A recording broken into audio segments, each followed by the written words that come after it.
All right, let's talk about the true value of being vulnerable as a woman leader. So, one of the topics that we wind up discussing a lot inside of the Be in the Room community is vulnerability and why we see vulnerability as a strength in other people, but we so often see it as um, we see it as a bad thing in ourselves, right? Like we're afraid to be vulnerable. We're afraid to speak our mind. We're afraid to talk about what's really going on. And this is on my heart because we actually hosted one of our in-person events here in Kansas City as part of our community director program.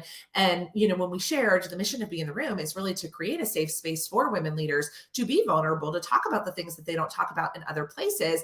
Every single woman, as she went around the room and introduced herself, she was like, well, since we're being vulnerable or since we're being transparent, and she felt safe to share something that I think otherwise she would not have shared, right? But when we said, hey, this is a safe container to do that, these women felt comfortable sharing. And so I wanted to talk about vulnerability and the importance of it, especially for those of us that are leading. And I just want to be clear, when we say women leaders, especially here in the Be in the Room community, we are not specifically talking about, somebody who's maybe leading a company with a huge team or working for somebody else with a huge team, right?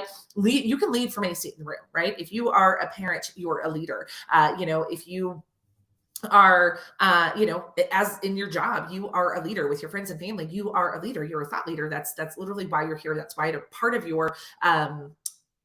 why you're part of this community. So if you struggle with the identity leader, I want to tell you that leadership is not a job title. It's not a position. It's how you show up. And when people look to you as the person to solve a problem, help them with something along those lines, you are a leader. So as women leaders, I think that there is a lot of struggle with vulnerability because we don't want to be seen as incompetent. We don't want to be seen as, well, I can't do my job, or I don't want people to know that I am not as confident as I might appear. And I 100% get that, right? We're in this really kind of we're stuck between a rock and a hard place a little bit, right? Like we want to be vulnerable, we want to be ourselves, but we're fearful that if we are ourselves and we are vulnerable, that we will be judged for it.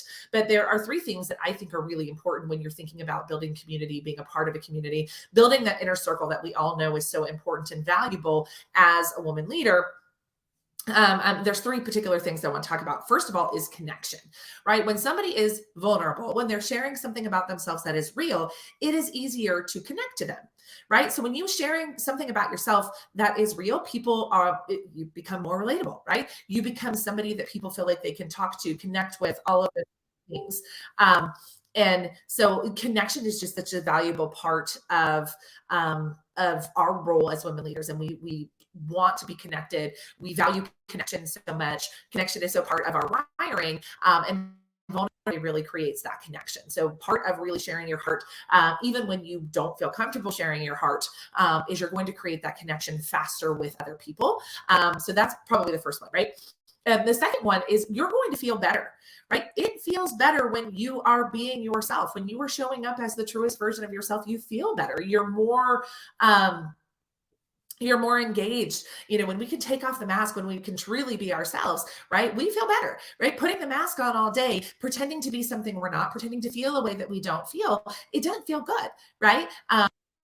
Able to truly be vulnerable, to speak our minds, to be the truest version of ourselves, we feel better. And when we feel better, we perform better, right? So the value of vulnerability isn't just in the way it makes it feel, it's also in our performance. When I feel like I'm really, truly being the truest version of myself, when I'm speaking my mind, when I'm saying what I want to say, I feel way better than when I'm trying to fit into the box that I think that society wants me in or the circumstance wants me in, right?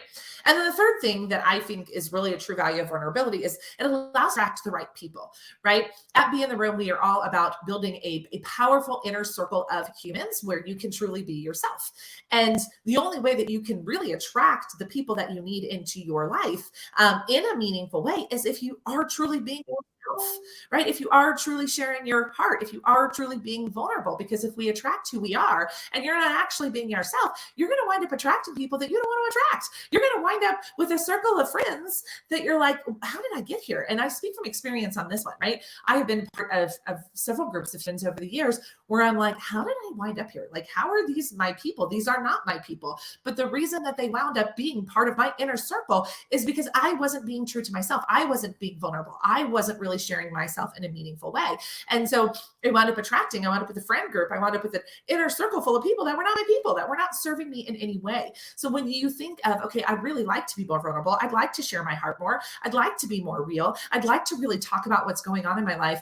But you're afraid, hey, when I do this, are people going to like me? When I do this, are people still going to trust me? When I do this, are people still going to want to hang out with me, talk to me, do business with me, hire me, promote me, whatever your fear is? I want you to really think about what is the positive aspect of being vulnerable, right? We so quickly go to the negative, but what's the positive, right? And the positives are connection. We create connection so much faster, and connection so important, right? We feel better. And when we feel better, we perform better. And then also that we wind up attracting the right people, the right opportunities, the right things into our lives by being that truest version of ourselves. So yes, of course, putting down the mask, taking off the mask, showing up as the truest version of yourself can feel terrifying, right? But the payoff is so worth it. And I witnessed it last night in this room full of women where they felt comfortable saying, hey, my business isn't, I quit my full-time job and my business isn't growing as quickly as I would like, and I'm scared, right? Or I've learned to say no to a lot of opportunities that aren't aligned with the best version of me, and I'm afraid that that's going to limit my opportunities. Or one person talking about, hey, I'm working around the clock all of the time, and I don't know if that's what I want to be doing. But being vulnerable allowed for a real conversation that created true connection that wound up letting people say, hey, are these my people or not, right? And so if we could really think about what are the positives of being vulnerable, what are the positives of truly sharing our heart, that is where the magic happens for us in our businesses, in our careers, in our lives. Because think about how it impacts in your personal life. Like the people who are closest to you, hopefully they know your heart, and those relationships are connected and they stand the test of time and they can get through trouble, and you feel safe in those spaces. And that's how we all want to feel. But, if we only have certain corners of the world where we feel safe, we're limiting ourselves. So I want to encourage you today to think about, how can I be more vulnerable with the people who see me as a leader? And again, that isn't always, well, I'm a manager and these 4 people report to me, right? This is like your community. If you're building a community online, if you are leading a team of people, if you are, running a company, if you have clients, right? They all see you as a leader. So ask yourself the question, how can I be more vulnerable? And what are the positive things that will come out of that vulnerability? And I think you're going to see that you're going to find stronger relationships. You're going to find that you perform better, and you're going to find that you are attracting the right people into your life. So go out into the world, share your heart. Let us know how it goes. We'll see you next time.